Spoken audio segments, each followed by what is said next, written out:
Welcome to civil service study. Welcome back. अगला test लगाते हैं, टेस्ट नंबर 320। इस टेस्ट में हम फोकस करेंगे इंडियन इकोनॉमी के प्रश्नों पर। उसमें देखेंगे मुद्रा एवं बैंकिंग। चलिए स्टार्ट करते हैं। हर दिन लाभ उठाते रहिए, प्रैक्टिस करते रहिए। तो क्वेश्चन नंबर 1 है, आज हो गई है 7 मई 2020। निम्नलिखित कथनों पर विचार कीजिए। दो स्टेटमेंट है यहाँ पर, बताना कि इनमें से कौन सा सही होगा। खुले बाजार में सरकारी प्रतिभूतियों को खरीदने का केंद्रीय बैंक का उद्देश्य बाजार में मुद्रा की पूर्ति को कम करना है।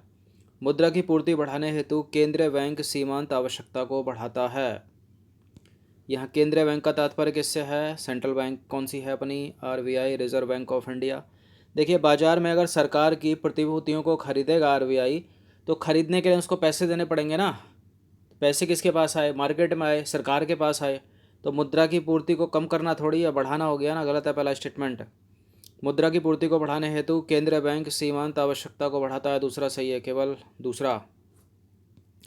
तो कथन एक यहाँ पर सही नहीं है। केंद्रीय बैंक मुद्रा पूर्ति में वृद्धि करने के उद्देश्य से सरकारी प्रतिभूतियों को खरीदता है। अब देखिए, इससे लोगों की अधिक मुद्रा जो है वो बच जाती है। यह अधिक साख सृजित करने के लिए वाणिज्यिक बैंकों की तरलता में भी वृद्धि करता है। इसके अतिरिक्त मुद्रा की पूर्ति को बढ़ाने हेतु केंद्रीय बैंक सीमांत आवश्यकता को कम करता है, जिससे कि लोग अधिक उधार लेने के लिए प्रेरित हों तथा बैंक अधिक साख सृजित करने में सक्षम हो सके। तो खुले बाजार की सरकारी प्रतिभूतियों को खरीदने का उद्देश्य क्या है आरबीआई का? बाजार में मुद्रा की पूर्ति को बढ़ाना, ना कि कम करना। क्वेश्चन नंबर 2 है, वाणिज्यिक बैंकों के संदर्भ में निम्नलिखित कथनों पर विचार कीजिए। अच्छा, एक किसी विद्यार्थी के दिमाग में सवाल उठ सकता है कि वाणिज्यिक बैंक के क्या क्या हैं ये। तो कॉमर्शियल बैंकें होती हैं, और ये एक तरह से जो एसबीआई है, पीएनबी है, ओरिएंटल बैंक है, ये सब क्या हैं? कॉमर्शियल बैंक के तो हैं। इनको केंद्र सरकार का उपक्रम भी बोलते हैं। जिसमें 51 से ऊपर की हिस्सेदारी होगी वो सरकार का उपक्रम कहलाएगा, जैसे एसबीआई, पीएनबी वगैरह। तो क्वेश्चन नंबर 2 है, वाणिज्यिक बैंक मौद्रिक नीति के सभी उपकरणों का रूपांकन करते हैं और केंद्रीय बैंक उनका नियंत्रण करता है। वाणिज्यिक बैंक मुद्रा पूर्ति के नियंत्रक हैं। देखिए, अगर वाणिज्यिक बैंक ही मुद्रा पूर्ति के नियंत्रक हो गए तो आरबीआई क्या भजिए तलेगी? गलत है दूसरा वाला स्टेटमेंट। वाणिज्यिक बैंक मौद्रिक नीति के सभी उपकरणों का रूपांकन नहीं करते, ये भी गलत है। देखिए, बैंक मौद्रिक नीति के सभी उपकरणों का रूपांकन हो गया या फिर उनका नियंत्रण हो गया, ये काम आरबीआई का है। और मुद्रा पूर्ति के नियंत्रक आरबीआई है। आरबीआई कॉमर्शियल बैंक नहीं है। गलत है, दोनों के दोनों स्टेटमेंट ही हो जाएगा। तो उपरोक्त में से कोई भी सही नहीं है। केंद्रीय बैंक मौद्रिक नीति के सभी उपकरणों का रूपांकन और नियंत्रण दोनों ही करता है, और केंद्रीय बैंक अर्थव्यवस्था में मुद्रा की पूर्ति का नियंत्रण करता है। वाणिज्यिक बैंक केवल साख सृजन के माध्यम से मुद्रा पूर्ति में योगदान देते हैं। क्वेश्चन नंबर 3 है, वाणिज्यिक बैंक के संदर्भ में एक बार फिर से स्टेटमेंट है। जमाओं को स्वीकार करके वाणिज्यिक बैंक पूंजी निर्माण को सुविधाजनक बनाते हैं। मंदी की अवधि के दौरान वाणिज्यिक बैंकों को सस्ती मुद्रा नीति का अनुसरण करने का परामर्श दिया जाता है। उपरोक्त कथनों में से कौन सा सही है? देखिए, जमाओं को स्वीकार करके कॉमर्शियल बैंक पूंजी निर्माण को सुविधाजनक बनाते हैं, करेक्ट है ये वाला स्टेटमेंट। और मंदी की अवधि के दौरान वाणिज्यिक बैंकों को सस्ती मुद्रा नीति का अनुसरण करने का परामर्श दिया जाता है, क्योंकि एक तो मंदी, ऊपर से महंगी मुद्रा नीति का अनुसरण करने लगे फिर क्या हो जाएगा? ब्लंडर हो जाएगा ना फिर तो। करेक्ट है दोनों के दोनों स्टेटमेंट, सी हो जाएगा इसका उत्तर। तो देखिए, उपरोक्त दोनों कथन सत्य हैं। वाणिज्यिक बैंक जमाओं की सुविधा प्रदान कर लोगों की बचत को गतिशील बनाते हैं। इससे पूंजी निर्माण में सहायता मिलती है, क्योंकि उत्पादकों के द्वारा लिए गए उधार पूंजीगत परिसंपत्तियों की खरीद से काफ़ी संबंधित हैं। और मंदी को रोकने के लिए साख के प्रभाव को बढ़ाने की आवश्यकता होती है। फिर क्या करना पड़ेगा? वाणिज्यिक बैंकों को, कमर्शियल बैंकों को सस्ती मुद्रा नीति का अनुसरण करना पड़ेगा। क्वेश्चन नंबर 4 है, निम्नलिखित कथनों पर विचार कीजिए। केंद्रीय बैंक नगद आरक्षित अनुपात मतलब सीआरआर मतलब कैश रिजर्व रेशियो के आधार पर करेंसी जारी करता है। नगद आरक्षित अनुपात सीआरआर तथा वैधानिक तरलता अनुपात मतलब एसएलआर एक दूसरे के पूरक होते हैं। तो सीआरआर, एसएलआर एक दूसरे के पूरक हैं, सही है। अगर पूरक की जगह एक शब्द आ जाता है ना विपरीत हैं, तो गलत हो जाता। बाकी पहला वाला जो है वो गलत है, क्योंकि आरबीआई जो है सीआरआर के आधार पर करेंसी थोड़ी जारी करता है। तो केंद्रीय बैंक सीआरआर के आधार पर करेंसी जारी नहीं करता। सीआरआर अनुपात वाणिज्यिक बैंकों की साख निर्माण क्षमता को प्रभावित करता है। सीआरआर तथा एसएलआर एक दूसरे के पूरक हैं। इन अनुपातों में वृद्धि साख सृजन को रोकती है तथा इसके विपरीत भी। अगले प्रश्न की तरफ अग्रसर होते हैं। क्वेश्चन नंबर 5 है, निम्नलिखित कथनों पर विचार करें। दो स्टेटमेंट बताना कि इनमें से कौन सा करेक्ट होगा। खुले बाजार की क्रियाओं से अभिप्राय देश के केंद्रीय बैंक द्वारा सरकारी प्रतिभूतियों को खुले बाजार में खरीदने तथा बेचने से है। ब्याज की बाजार दर बैंक दर से धनात्मक संबंध रखने की प्रवृत्ति रखती है। बिल्कुल करेक्ट है दोनों के दोनों स्टेटमेंट। इसका आंसर हो जाएगा ऑप्शन नंबर सी, जहां केंद्रीय बैंक का नाम आए आपके दिमाग में चलना चाहिए आरबीआई। तो उपरोक्त दोनों कथन सही हैं। खुले बाजार की क्रियाओं से अभिप्राय देश के आरबीआई द्वारा, सेंट्रल बैंक द्वारा, केंद्रीय बैंक द्वारा सरकारी प्रतिभूतियों को खुले बाजार में खरीदने तथा बेचने से है। ब्याज की बाजार दर बैंक दर से धनात्मक संबंध रखने की प्रवृत्ति रखती है। बैंक दर में वृद्धि या कमी का अनुसरण ब्याज की बाजार दर में वृद्धि या कमी द्वारा होता है।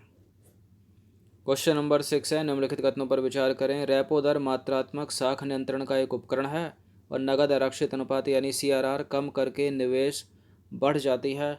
वाणिज्यिक बैंकों द्वारा सरकारी प्रतिभूतियां खरीदने पर उनकी साख निर्माण की क्षमता घट जाती है। तो देखिए, आरबीआई बेचती है, सरकारी आरबीआई खरीदती है सरकार से प्रतिभूतियां। और तीसरा स्टेटमेंट यहाँ पर था कि वाणिज्यिक बैंकों के द्वारा सरकारी प्रतिभूतियां खरीदती हैं ना, कॉमर्शियल बैंक है, तो उनकी साख निर्माण की क्षमता घट जाती है। तो घट गई ना, क्योंकि अगर सरकार से कॉमर्शियल बैंक सरकारी प्रतिभूतियों को खरीदेंगी तो पैसे देने पड़ेंगे ना उनको। पैसे, साख क्या है, एक तरह से साख है यहाँ पर लिक्विड, द्रव, मतलब पैसा, मनी, धन। तो बिल्कुल सरकारी प्रतिभूतियाँ आएंगी तो उनके पास जो पैसा है वो निकलेगा ना उनसे, तो बिल्कुल घटेगी। और दूसरा भी सही है, नगद आरक्षित अनुपात कम करने पर निवेश बढ़ जाते हैं। और रेपो दर मात्रात्मक साख नियंत्रण का एक उपकरण है। अगर यहाँ एक शब्द डाल देते ना चयनात्मक, तो वो गलत हो जाता। फिलहाल तीनों के तीनों करेक्ट हैं। इसका उत्तर हो जाएगा 1, 2 और 3। तो देखिए, उपरोक्त सभी कथन सत्य हैं। रेपो दर मात्रात्मक साख नियंत्रण का एक उपकरण है। इसका प्रभाव अर्थव्यवस्था के सभी क्षेत्रों में रुपये उपलब्धता पर पड़ता है। नगद आरक्षित अनुपात यानी सीआरआर कम कर दिया जाने पर वाणिज्यिक बैंकों की साख सृजन करने की जो क्षमता है वो बढ़ जाती है। अगर इसको बढ़ा देंगे तो साख सृजन क्षमता जो है वो घट जाएगी। कम ब्याज दर पर साख की उच्च उपलब्धता के कारण निवेश मांग बढ़ जाती है। कॉमर्शियल बैंकों को सरकारी प्रतिभूतियां खरीदने की अनुमति देकर या उन्हें प्रेरित करके केंद्रीय बैंक वाणिज्यिक बैंकों के नगद शेषों को सोख लेता है, जिसका प्रयोग वह साख निर्माण में करता है। तदनुसार वाणिज्यिक बैंकों की साख निर्माण की क्षमता घटती है। तो दूसरा सही है, तीसरा सही है और पहला भी सही ही है। चलिए अब अग्रसर होते हैं क्वेश्चन नंबर 7 की ओर। वाणिज्यिक बैंकों के संदर्भ में एक बार फिर से स्टेटमेंट है। देखिए, साख गुणक या फिर मुद्रा गुणक वाणिज्यिक बैंकों की मांग जमाओं के प्रतिशत के रूप में कोषों की आवश्यकता का व्युत्क्रम है। सभी वाणिज्यिक बैंक वित्तीय संस्थाएं होती हैं, किंतु सभी वित्तीय संस्थाएं वाणिज्यिक बैंक नहीं होते। तो क्या हो जाएगा क्वेश्चन नंबर 7 का आंसर? दोनों के दोनों सत्य हैं।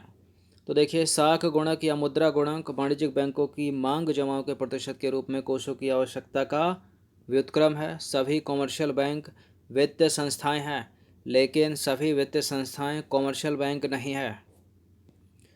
क्वेश्चन नंबर 8 है, उदाहरण के तौर पर पेटीएम वित्तीय संस्था ही है देखा जाए तो, गूगल पे, लेकिन ये बैंक थोड़ी है कोई। क्वेश्चन नंबर 8 है, निम्नलिखित कथनों पर विचार करें। नगद आरक्षित अनुपात यानी सीआरआर से अभिप्राय वाणिज्यिक बैंकों के केंद्र बैंक के पास कानूनी तौर पर रखे गए आवश्यक नगद कोषों से है, जो उनकी कुल जमाओं के प्रतिशत के रूप में होते हैं। वैधानिक तरलता अनुपात यानी एसएलआर से अभिप्राय वाणिज्यिक बैंकों की तरल परिसंपत्तियों से है, जिनको उन्हें अपनी कुल जमाओं के एक न्यूनतम प्रतिशत के रूप में, मतलब दैनिक आधार पर अपने पास रखने की आवश्यकता होती है। तो कैश रिजर्व रेशियो मतलब जो बैंक पूंजी का कुछ प्रतिशत हिस्सा आरबीआई के पास जमा करेंगी, और एसएलआर का मतलब है पूंजी का कुछ प्रतिशत हिस्सा वो स्वयं के पास जमा करेंगी। अच्छा, इससे क्या होता है, जो कभी आपने सुना होगा कि ये वो दिवालिया हो गया, ये कोई संस्था दिवालिया हो गई, तो बैंक दिवालियापन में, बैंक को दिवालिया होने से ये सीआरआर और एसएलआर ही बचाता है। क्योंकि रिज़र्व है इनके पास, स्वयं के पास भी पैसा रिज़र्व है और स्वयं का पैसा इनका आरबीआई के पास भी रिज़र्व है। तो ये चीज़ें मदद करती हैं बैंक को दिवालिया होने से। तो दोनों के दोनों करेक्ट हैं, इसका उत्तर हो जाएगा सी। तो उपरोक्त प्रश्न में दिए गए दोनों कथन सत्य हैं, एक बार पढ़ लीजिए, एक्सप्लेनेशन की आवश्यकता नहीं है। क्वेश्चन नंबर 9 है, वाणिज्यिक बैंकों के संदर्भ में निम्नलिखित कथनों पर विचार करें। वाणिज्यिक बैंकों द्वारा वास्तव में सृजित मुद्रा नगद आरक्षित अनुपात के आधार पर कानूनी तौर पर सृजित मुद्रा में अंतर नहीं होता। अतिरिक्त कोष मतलब नगद आरक्षित अनुपात से अधिक वाणिज्यिक बैंकों की साख नीति को लचीलापन प्रदान करता है। कौन सा सही नहीं है, यहाँ देखना जरूरी है कि पूछा क्या है, कौन सा गलत है या कौन सा गलत नहीं है। तो पहला स्टेटमेंट कह रहा है, जो वाणिज्यिक बैंकों द्वारा वास्तव में सृजित मुद्रा नगद आरक्षित अनुपात के आधार पर कानूनी तौर पर सृजित मुद्रा में अंतर नहीं है।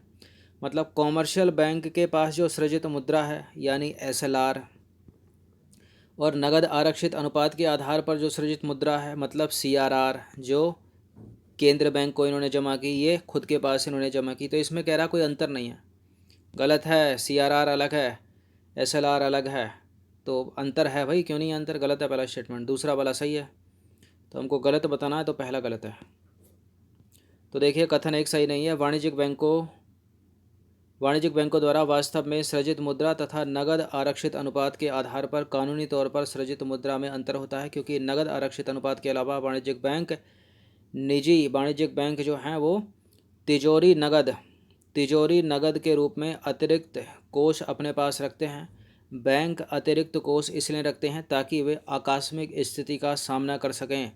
आकस्मिक स्थिति का अगर उन्हें सामना कर लिया तो दिवालिया नहीं होंगे, वो बैंक करप्ट नहीं होंगे। 10वां प्रश्न है, प्राथमिक और गौण जमाओं के संदर्भ में निम्न कथनों पर विचार करें। लोगों द्वारा वाणिज्यिक बैंकों में कराई गई नगद जमा प्राथमिक जमाएं कहलाती हैं। ये बैंकों की कुल जमाओं का एक भाग हैं। गौण जमाएं उन जमाओं को कहते हैं जिनकी उत्पत्ति तब होती है जब बैंकों द्वारा लोगों को ऋण दिया जाता है। ये बैंकों की कुल मांग जमाओं का एक भाग है।